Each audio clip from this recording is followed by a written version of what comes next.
Bonjour et bienvenue dans ce module où nous allons voir l'insertion et le formatage de texte. Nous allons commencer par donner un titre à notre document.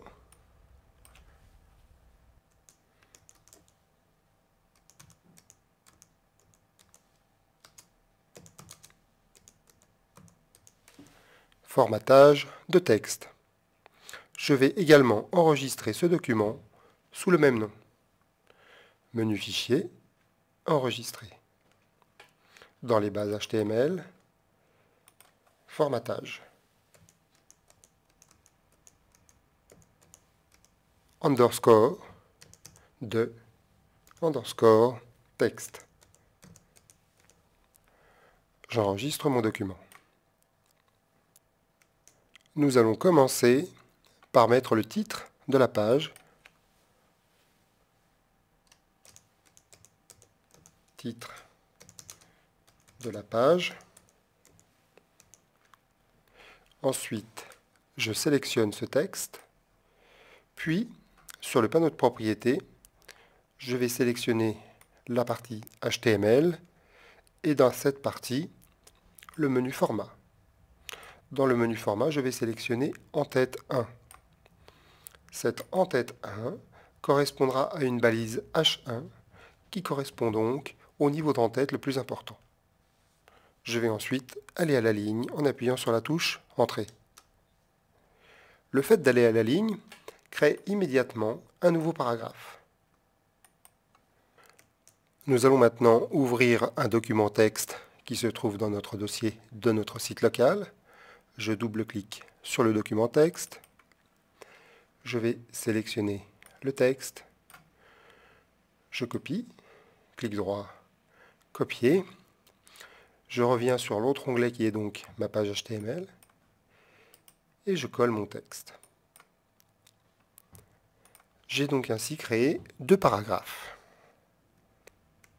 Dans cette partie HTML, je peux sélectionner des mots et leur donner par exemple un texte en italique. Je sélectionne un morceau de texte, je descends sur le panneau de propriété et je sélectionne donc le bouton italique. Ce bouton va insérer une balise EM autour de mon texte. De la même manière, je peux sélectionner un ou plusieurs mots et leur attribuer du texte gras. Ce texte gras sera appliqué à l'aide de la balise strong.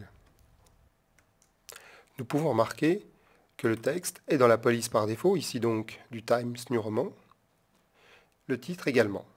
Je vous propose maintenant donc de donner des styles à notre texte, des styles de police, des styles pour la taille, des styles pour la couleur.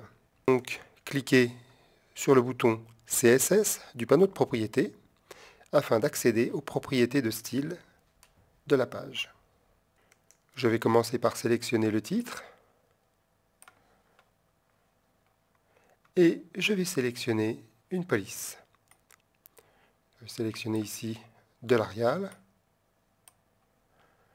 À ce moment-ci, une boîte de dialogue s'ouvre qui me permet de créer une nouvelle règle de CSS. Cette boîte de dialogue me demande de choisir un type de sélecteur. Dans le menu déroulant, je peux choisir et voir les différents types de sélecteurs accessibles.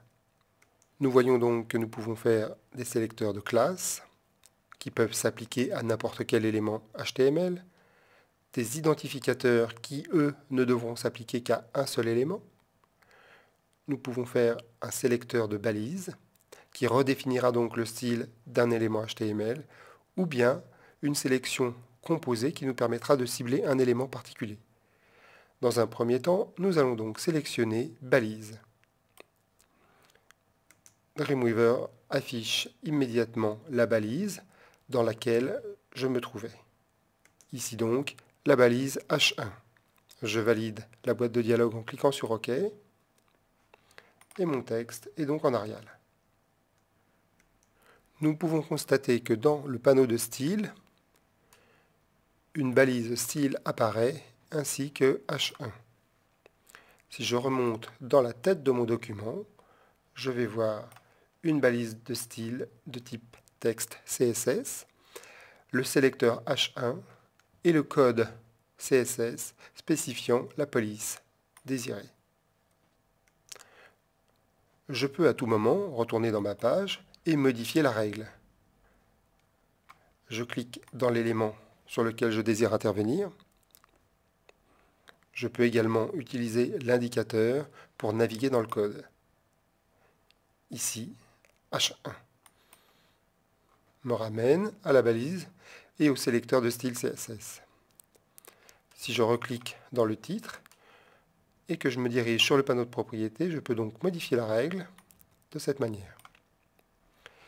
J'arrive dans une nouvelle boîte de dialogue de définition des règles de CSS pour H1. Dans cette boîte de dialogue, je peux voir que la fonte, la police choisie précédemment est bien indiquée. Dans cette boîte de dialogue de définition des règles de CSS, nous pouvons modifier la taille avec font size, la graisse de la police, la couleur, etc. Nous allons insérer la taille. Nous allons mettre une taille de 24 pixels. Je vais déplacer la fenêtre, puis cliquer sur Appliquer.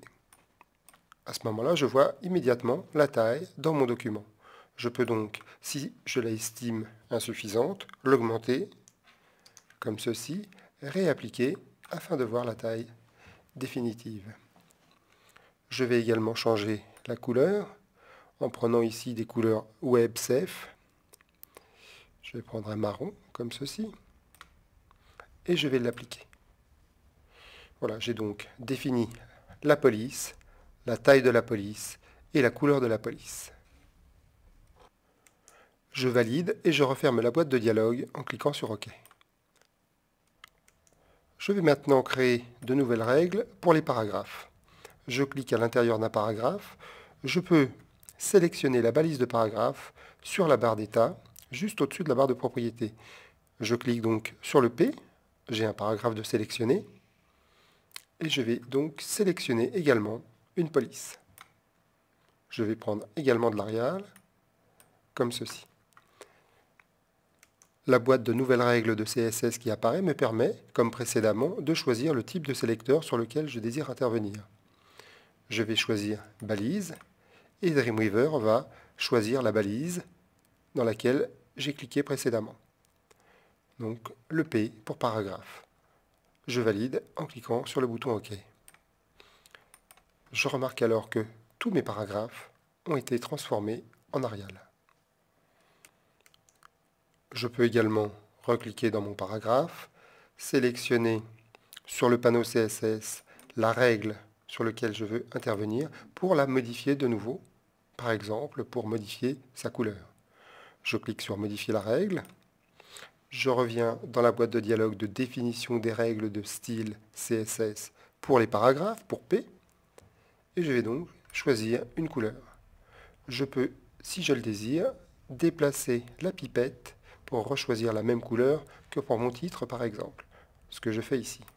Je choisis la même couleur, puis je vais aller dans la boule de couleur afin de sélectionner une couleur légèrement plus claire, comme ceci.